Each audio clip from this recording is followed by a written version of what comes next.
guys, pag-usapan lang natin ang ama ni Alden Richard at ina ni Mami Min Bernardo. Spotted nga naman sila guys at siyempre, di ba, nag-uusap na sila. At siyempre guys, no, concern umano ang mga Kat Den fans kung ano ang pinag-uusapan nila. Pero take note guys sa magkasama umano silang pumunta sa Ayala Mall dahil galing pa sila sa restaurant. Dahil pinakain umano ni Alden Richard ang pamilyang Bernardo bago pumunta sa Ayala Mall. Nilinawin lang natin para at least malinaw para sa ibang Kat Den fans kung bakit magkasama umano si Mami Min Bernardo at ang ama ni Alden Richard, diba? Kasi guys, alam naman natin, seryosong-seryoso si Alden Richard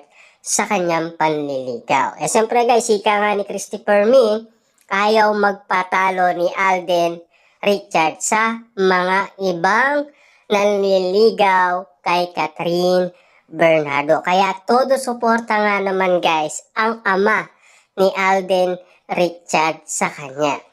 Siyempre guys, ganun din naman kasi guys si Mami Min Bernardo. Alam naman natin guys, talagang gusto rin niya si Alden Richard. Bukod sa gentleman na, mabait pa at lalong-lalo na guys, talagang mabait din si Alden Richard sa paggalang sa Diyos. Diba? Kitang-kita naman natin guys, no? Bago mag-start ang event, si Alden Richard ay nagdadasal muna.